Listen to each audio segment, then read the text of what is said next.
Hello दोस्तों, नमस्कार। SMKC channel में मैं आप सब लोगों का दिल से बहुत बहुत स्वागत करता हूं। फर्स्ट टाइम विजिट किया जरूर चैनल को सब्सक्राइब कर लेना। चैनल का लिंक ऊपर आई बटन पे नीचे डिस्क्रिप्शन में मिल जाएगा। सो चलिए दोस्तों, फिलहाल इस वीडियो को स्टार्ट कर लेते हैं। सो ठीक है दोस्तों, अभी हम लोग आ चुके हैं बिल्कुल हमारे नॉर्मल स्क्रीन के ऊपर एंड यहाँ पे हम लोग कवर करने वाले हैं कुछ इंपॉर्टेंट स्टॉक्स, उनसे जुड़ी हुई इंपॉर्टेंट बातें। सबसे पहले शुरुआत करेंगे आज की गिरावट वाले माहौल में एक ऐसा स्टॉक था जो कि बहुत ही ज़बरदस्त परफॉर्मेंस दे रहा था एंड वो भी IT सेक्टर का। सो देखा गया तो वो कंपनी है Tech Mahindra. So Tech Mahindra की बात करें, इंडेक्स वाला ही स्टॉक है, आप सभी लोगों को पता ही है। एंड आज के दिन अगर हम लोग बात करें, मोटा मोटी 7% के आसपास हम लोग को तेज़ी देखने को मिली है। अभी टेक महिंद्रा में तेज़ी के पीछे की वजह ये ऑलरेडी हम लोग को सैटरडे संडे पता चल गया था। 2 बार मैंने वीडियो में उसका हाईलाइट दे दिया था। मैनेजमेंट में बदलाव। सो डेफिनेटली कुछ कंपनीज में मैनेजमेंट में जो बदलाव होता है उसको थम्स अप दिया जाता है। कुछ कंपनी में मैनेजमेंट में बदलाव होता है, कुछ ज़्यादा एक्साइटमेंट देखने को नहीं मिल जाती है। सो डिपेंड करता है case to case, company to company. So Tech Mahindra की अगर हम लोग बात करें तो इन्फोसिस के जो प्रेसिडेंट थे, आप सब लोगों को पता है, मोहित जोशी, वो हम लोगों को यहाँ पे टेक महिंद्रा के as a MD and CEO नियुक्त होते हुए देखने को यहाँ पे मिल चुके हैं। सो ये खबर आने के बाद ही टेक महिंद्रा में एक बहुत ही अच्छी खासी उछाल देखने को यहाँ पे मिली है। सो इमीडिएटली बहुत सारे लोगों के दिमाग में ये भी खबर दिमाग में ये सारी चीज़ें चलनी स्टार्ट हो जाएगी तो फिर इन्फोसिस का क्या? इन्फोसिस से जो जोशी जी यहाँ से निकल जा चुके हैं तो इन्फोसिस क्या गिर जाएगा, बर्बाद हो जाएगा? ये गिरावट है क्या इसी के पीछे का रीज़न है? तो दोस्तों देखिए, इन्फोसिस ये बहुत बड़ी कंपनी है। इन्फोसिस में देखा गया ना तो ऐसे आपको बहुत सारे लोग मिल जाएंगे, बहुत सारे लीडर्स मिल जाएंगे। सो इससे कोई इन्फोसिस को डरने की ज़रूरत नहीं। इनफैक्ट इन्फोसिस में जो भी व्यक्ति आ जाती है दोस्तों, वो बहुत ही बड़े लेवल का व्यक्ति यहाँ पे बन जाता है। सो इसके चलते कोई भी इन्फोसिस यहाँ पे ख़त्म नहीं होगा, राइट। पर इतना मैं कह सकता दोस्तों कि इन्फोसिस बहुत ही शानदार कंपनी है एंड उसमें जोशी सर की अगर योगदान की अगर हम लोग बात करें तो बहुत ही अच्छा योगदान देखने को यहाँ पे मिल रहा था। सो डेफिनेटली हम लोग यहाँ पे कह सकते हैं अभी जोशी जी यहाँ पे टेक महिंद्रा में शिफ्ट होते हुए देखने को मिले हैं तो एक अच्छा पॉजिटिव डेवलपमेंट भी टेक महिंद्रा में एक्सपेक्ट किया जा सकता है। सो आप स्टडी पर्पस के लिए चाहो तो इसको भी फोकस में रख सकते। देखिए, मैं जब भी इस प्रकार की बातें करता हूँ तो इसका अर्थ ये नहीं कि आप जाके निवेश करो करके, राइट। डेली बेसिस के ऊपर हम लोग शेयर मार्केट सीखने की कोशिश करते हैं तो इसके चलते ये सारी चीज़ें यहाँ पे मैं कवर करते रहता हूँ। ठीक है, आ जाते हैं नेक्स्ट स्टॉक के ऊपर, AU small finance bank. So small finance bank में आप लोगों को अच्छी खासी गिरावट देखने को मिल जाएगी क्योंकि फाइनेंस सेक्टर में ही हलचलें देखने को यहाँ पे मिल रही है एंड सेंटीमेंट के चलते इन स्टॉक्स के ऊपर भी प्रभाव आ ही जाता है। 4.56% की गिरावट हम लोग को AU स्मॉल फाइनेंस बैंक के शेयर में देखने को यहाँ पे मिली है। सो देखा गया तो ये बैंक अच्छी है, रिस्की टाइप की बैंक है। अगर हम लोग स्मॉल फाइनेंस की बात करें तो जैसे मैंने आपको बताया कि इक्विटास भी है, सूर्योदय स्मॉल फाइनेंस बैंक है, राइट। ऐसे और भी आप लोगों को एक स्मॉल फाइनेंस बैंक कंपनी यहाँ पे मिल जाएगी। बट उस पर अगर देखा गया तो अच्छी खासी कोई कंपनी है तो AU स्मॉल फाइनेंस बैंक ही देखने को यहाँ पे मिल जाता है। सो अगर आप चाहो तो इसको अच्छी तरीके से स्टडी कर सकते हो। देन दोस्तों अगर हम लोग नेक्स्ट कंपनी के ऊपर आ जाते हैं, सोना कॉमस्टार। वैसे तो देखा गया तो आज के दिन पूरा मार्केट ही हम लोग को अच्छी खासी गिरावट देखने को यहाँ पे मिली है मार्केट में एंड उसमें जो mid cap small cap type की कंपनीज रहते हैं उनमें तो इजीली प्रॉफिट बुकिंग हो जाती है। सो सोना कॉमस्टार की भी अगर हम लोग बात करें तो अच्छी खासी 6% के आसपास गिरावट देखने को यहाँ पे मिल रही है। तो नो डाउट ये एक मिड कैप क्वालिटी की कंपनी है तो इस प्रकार का तो वॉलेटिलिटी यहाँ पे इजीली यहाँ पे बन जाता है। सो ये नॉर्मल सी चीज़ है जो कि आप लोगों को छोटे मोटे पॉइंट्स पता होने चाहिए। देन बात करेंगे अगेन जो छोटी छोटी कंपनीज है, BCG की बात करें 7 से 8% की गिरावट। क्यों? क्योंकि इनमें पैनिक इजीली यहाँ पे आ जाता है। सो BCG की बात करें तो बहुत सारे रिटेल इन्वेस्टर के पोर्टफोलियो में ये स्टॉक होगा क्योंकि एक तरफा तेज़ी हम लोग को एक ज़माने में देखने को मिली थी। सो तेज़ी देखकर जिन्होंने निवेश किया होगा डेफिनेटली वो यहाँ पे ज़बरदस्त अटकते हुए देखने को यहाँ पे मिल चुके होंगे। सो BCG की बात करें तो शेयर होल्डिंग पैटर्न को भी अगर आप स्टडी करोगे तो बहुत सारी चीज़ें हम लोग को समझ में यहाँ पे आ जाते हैं। इसमें बहुत बार ऑपरेटर्स हम लोग को देखने को मिले इस प्रकार के चार्ट पैटर्न ये इजीली बता देते हैं कि ऑपरेटर आते जाते यहाँ पे रहते हैं। सो रिटेल इन्वेस्टर इस चीज़ के चलते अटक जाते हैं। ये सिर्फ BCG की कहानी नहीं, TTML में भी हम लोग को यही चीज़ें देखने को मिली थी। 5 साल का डेटा आप देख सकते हो, राइट। जब स्टॉक यहाँ से यहाँ चला गया तो बहुत सारे लोग पूछ रहे थे सर देखिए रिटर्न्स तो बन गए। देखिए आपकी बात बिल्कुल सच है, बट ऐसा भागेगा ये किसी को पता नहीं होता है एंड ऐसी कोई ये कंपनी नहीं है कि हमें भविष्य में पता है कि कभी तो रॉकेट की तरह आगी मतलब भागेगी ये करके। तो कभी ना कभी आप लोगों को पता ही है कि बुल रन आ जाता है तो इसके चलते पेनी स्टॉक्स भी भाग लेते हैं। तो उसी चीज़ का फायदा यहाँ पे ऑपरेटर ने उठाया एंड रिटर्न स्टर यहाँ पे चले गए, फिर पंप डंप यहाँ पे हो गया, स्टॉक नीचे आ गया। हाँ, बीच में जो डेफिनेटली डेप्ट को इक्विटी में तब्दील करने के लिए मैनेजमेंट ने विचार किया था 42 रुपये पे शेयर को यहाँ पे दिया जाएगा करके, बट बाद में उन्होंने चीज़ों को विड्रॉ किया करके। तो ऐसे बहुत सारे सुपर ड्रामा इन कंपनीज में हुए थे। बट कहानी घूम फिर कर कहाँ पे आती है कि कंपनी के फंडामेंटल्स स्ट्रांग होने चाहिए। अगर आप कंपनी के फंडामेंटल्स को कॉम्प्रोमाइज़ करके सिर्फ शेयर प्राइस की तेज़ी को देखकर पार्टिसिपेट कर लोगे तो वो तेज़ी कब तक चलेगी, कब तक टिकेगी, उसके मतलब तभी तक का वो खेल है। उसके बाद अगर वो गिरना शुरू, तो प्रॉब्लम क्या हो जाता है, यस हम लोग एवरेज भी नहीं कर पाते। अगर एवरेज करेंगे करेंगे करेंगे, अभी लोग करते ही जा रहे हैं एवरेज, कहाँ तक करेंगे एवरेज बताओ, यहाँ से स्टॉक और भी गिर सकता है। तो ये सबसे लर्निंग वाला पॉइंट है जो हम लोगों को यहाँ पे समझना है।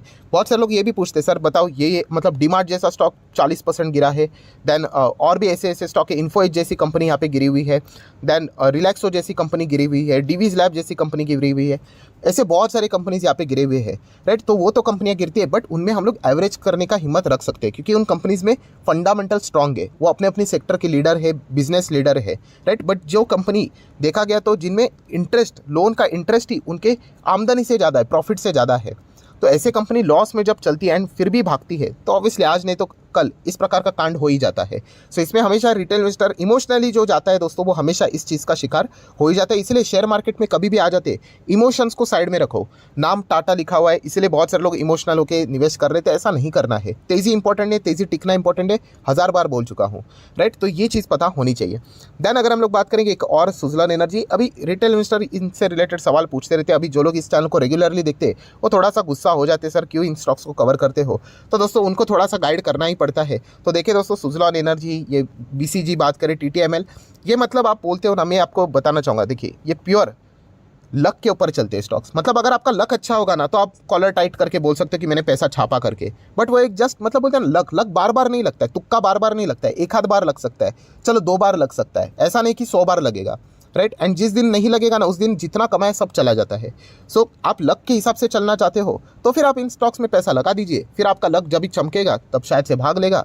अगर नहीं चला तो आप बताइए, फिर इंतज़ार करो। ऐसे बहुत सारे लोग हैं जो कि इन स्टॉक्स में सिर्फ ऐसा ही पैसा लक के हिसाब से लगाते देते, तो ऐसा बिल्कुल भी नहीं करना है। कंपनी के फंडामेंटल्स देखो, कंपनी के बिजनेस देखो, कोई दम नहीं है, राइट। एंड सुजलान एनर्जी की बात करें, बीच में आपको पता है थोड़ा सा भागा था, पता है क्यों भागा था, इसके ऊपर भी मैंने वीडियो कवर किया था कि यस अदानी ग्रीन से इनको थोड़े बहुत कॉन्ट्रैक्ट्स मिलते थे। अभी अदानी ग्रीन की अगर हम लोग हालत खुद देखेंगे, राइट, ये 4-5 दिन यहाँ पे तेज़ी देख करने की मैं बात नहीं कर रहा हूँ, टोटल अगर आप परफॉर्मेंस देखोगे स्टॉक का, टॉप लेवल से कितना गिरा हुआ है। सो ऑब्वियसली यहाँ पे अगर अदानी ग्रीन ही स्टेबल होने के लिए टाइम लगेगा, सो सुजलान एनर्जी तो उसी के ऊपर पूरा मतलब डिपेंड करते हुए देखने को मिल रहा था कि वहीं से कुछ कॉन्ट्रैक्ट्स आ जाएंगे करके। सो वो अभी स्ट्रगल कर रहा है, तो ये भी कंपनी स्ट्रगल करेगी। एंड वैसे तो ये कंपनी इन्वेस्टमेंट के लायक है ही नहीं, 93% क्रैश है, कब से यहाँ पे गिरावट है, लोग बाय करते जाते कभी कमबैक होता ही नहीं है। तो इमोशनली जाना नहीं है दोस्तों, दिमाग लगा कर जाना है, जहाँ पे सही रहेगा वहीं पे हम लोग को जाके निवेश करके रहना होता है। देन दोस्तों बात करेंगे यहाँ पे येस बैंक से रिलेटेड। येस आज के दिन की बात करें तो येस बैंक के ऊपर बिल्कुल 9:15 बजे क्या ड्रामा होने वाला था, उसके ऊपर हर किसी का फोकस था। एंड जैसे सोचा था वैसे ही हुआ। अभी बहुत सारे लोग पूछेंगे भी, सर 12% गिरावट की बात आप कर रहे हो, कुछ भी 12% कहाँ से गिरा है, आपके सामने तो लिखा हुआ है सिर्फ 5% पकड़ लेते हैं गिरावट। तो दोस्तों ऐसी बात नहीं है, स्टॉक 12% गिरा था। प्रीवियस क्लोजिंग अगर हम लोग कहेंगे तो 16.5 की क्लोजिंग थी। एंड अगर हम लोग ओपनिंग की बात करें जो कि सबसे लोएस्ट थी 14.40, ये देखिए जो ओपन था वही लो था, मतलब किसी ने शुरुआत में ही बड़ा माल बेचा है। यस इसी के चलते वो 12%, अगर आप कैलकुलेट करोगे 16.5 एंड जो ओपनिंग हुई थी, जो गैप डाउन ओपन हुआ है वो बहुत बड़ा गैप डाउन ओपन हुआ था। हाँ उसके बाद बाइंग यहाँ पे हुई एंड निचले स्तर से बाइंग होने के बाद जो नेट गिरावट हम लोग को देखने को मिली है वो लगभग 5% के आसपास है। बट 12% की गिरावट मतलब किसी ना किसी ने तो बड़ा माल यहाँ पे बेचा है। अभी ये जो जितने बैंक्स ने इन्होंने पैसे लगाया था उनमें से किसी ने एग्जिट किया है या फिर किसी नॉर्मल प्लेयर ने एग्जिट किया। नॉर्मल प्लेयर क्यों बोल रहा हूँ, क्योंकि बहुत सारे इसमें रिटेल इन्वेस्टर भी फंसे हुए थे जिनके शेयर्स आप सभी लोगों को पता होगा, आई गेस जिनके पास 100 से ज़्यादा शेयर्स थे, राइट, उनके भी 3 साल के लॉकिंग में थे शेयर से।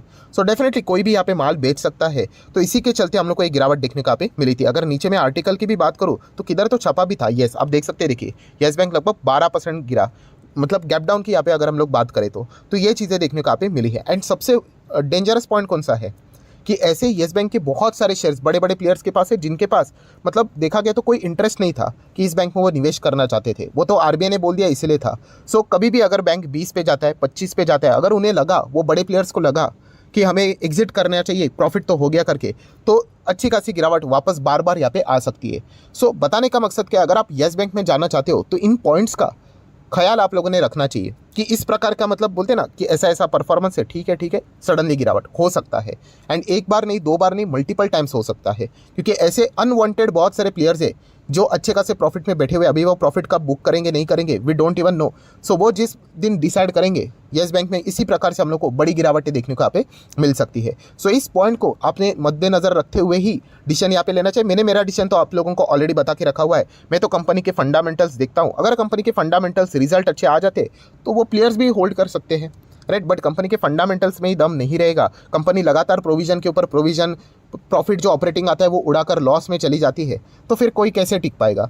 तो ये देखने वाली बात है आने वाले समय में। अभी येस बैंक की अग्नि परीक्षा तो जस्ट शुरू हुई है, ये कोई दी एंड नहीं है, ये तो जस्ट एक बिगिनिंग है, ये तो स्टार्ट है। तो देख लेते हैं आने वाले समय में येस बैंक को कैसे यहाँ पे संभाला जाता है। देन दोस्तों, नो डाउट अदानी ग्रुप से रिलेटेड कोई ना कोई खबरें आती रहती है, तो उसको भी हम लोग कवर करने की कोशिश करते ही हैं।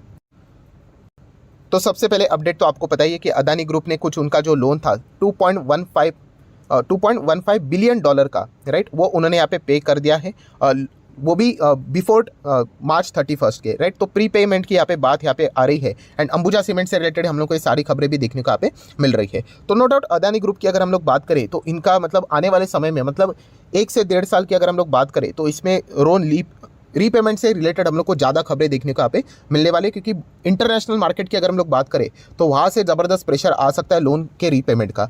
तो ये चीज़ें यहाँ पे चलती रहेगी। तो लोन के हिसाब से ही अदानी ग्रुप का ज़्यादा फोकस अभी हम लोग को देखने को यहाँ पे मिलने वाला है। बाकी अगर हम लोग बात करें शेयर प्राइस, तो टॉप लेवल से ज़बरदस्त यहाँ पे गिरावट देखने को मिल रही है। हाँ, सर्किट तो ये स्टॉक्स तो सर्किट में ही चलेंगे, आप सभी लोगों को पता है। मार्केट कितना भी तेज़ हो, कितना भी गिरे, इन स्टॉक्स में क्या खबरें निकल कर आती है उसी के हिसाब से हम लोग को सारी चीज़ें देखने को यहाँ पे मिलने वाली है, राइट। तो इनकी अलग दुनिया है, ये पॉइंट आप लोगों को भी पता यहाँ पे होना चाहिए। देन अगर देखा गया, कुछ लोग यहाँ पे कमेंट सेक्शन में ये पॉइंट पूछ रहे हैं, सर क्या अदानी विलमार क्या अपने बिजनेस के मतलब असेट्स की अगर हम लोग बात करें कुछ यहाँ पे बेचने वाला है, एंड इसके चलते क्या विलमार ही खुद खरीदेगा या फिर आईटीसी खरीदने वाला है, ऐसी खबरें हैं। क्या ये खबर सच है? तो दोस्तों मैं तो इतना कहना चाहूँगा, देखिए मेरे पास तो ऐसा कोई भी ऑफिशियल खबर यहाँ पे नहीं है, मतलब मैंने बहुत सारी जगह पे चेक भी कर लिया, तो अभी तक तो ऐसी कोई भी खबर देखने को यहाँ पे नहीं मिल रही। हाँ, ये वाली खबर पॉसिबिलिटी हो सकती है, कौन सी, कि अदानी विलमार के जो प्रमोटर है वो अपने शेयर्स बेच सकते हैं।